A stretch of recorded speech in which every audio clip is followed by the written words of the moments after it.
Hey everybody, we are in the booth today and we are giving it the first test out. I've got a transmission transfer case, that's a T90 there, with a Model 18 transfer case hanging from the beam. And I also rebuilt a steering box for this customer, and that is also hanging. And right now what you're looking at is some epoxy primer. That's our first coat on here. It's been drying, it's plenty dry now. We're going to put our finish coat on there, and it's just easier. If you've ever tried to paint stuff like this, you know it could be a pain. So that was the whole reason for that beam and a couple chain falls. I could just hang things and easily paint them. So we are going to mix up the finished paint, single stage urethane black, and get these in some color, and I will try and show you the painting procedure. You can see our filters are catching the overspray just fine. Fans are working perfectly. We have not a bit of overspray on the floor, and you'll see.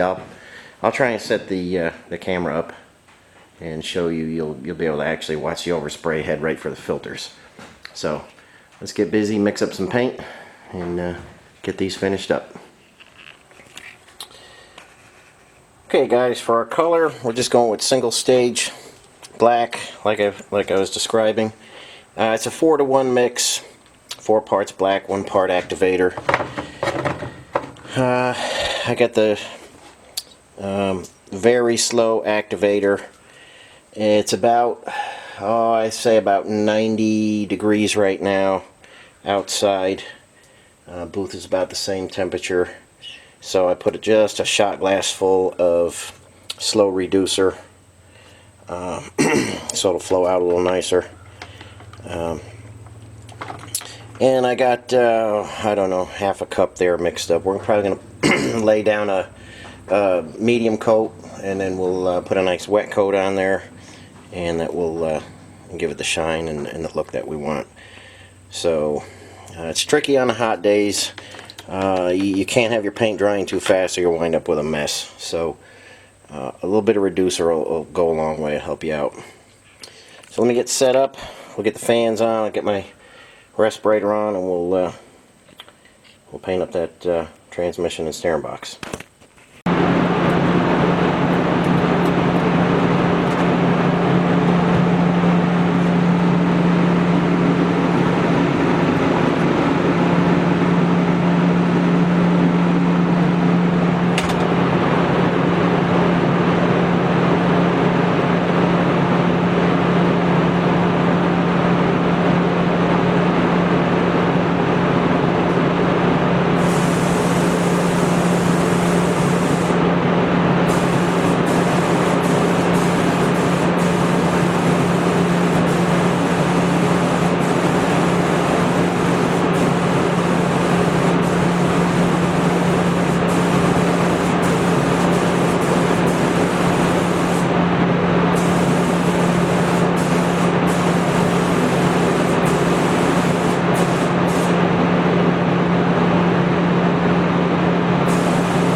Okay guys, not the best footage. I'm working alone today. I don't have anybody working the camera.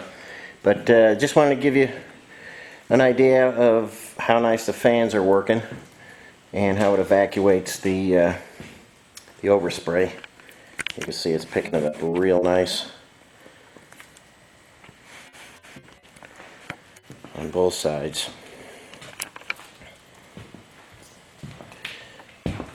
So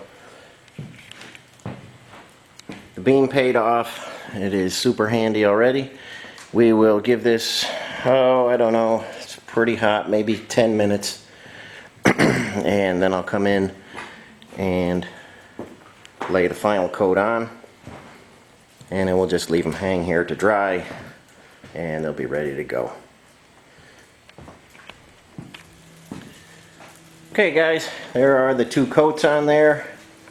Hard to tell the difference between the first and second, but we've got good coverage on everything and plenty of protection from rust and corrosion, and that should last a very long time and look good in the vehicle for many years. Okay, our next project, once these leave, is going to be turning this body tub into a finished product. It's going to be that prairie gold color. The weather has been terrible for sandblasting. The humidity is crazy and the heat and everything, but I think we have a good stretch coming. And remember, this had the OSFO on it, and the paint's not sticking to that, so we got to just give it a dusting with the sandblaster. Got some grinding to do, get that rust off there that came on it, and touch up a few areas. And I will show you the process of bare metal to epoxy primer to regular primer, and finally the prairie gold. So that's coming next, but for now just needed to get these done today so they can leave and go into a CJ5 that they're for. So first test of the paint booth was a success. I'm very happy with the fans, the lighting, the air system, and it's working out real good. So just a short one for today, and we'll be back on that engine block probably while this heat wave's still going on before we can sandblast that body, and we'll be pressure testing that and boring and honing that one. So more videos coming, and as always, thanks for watching. Catch you on the next one.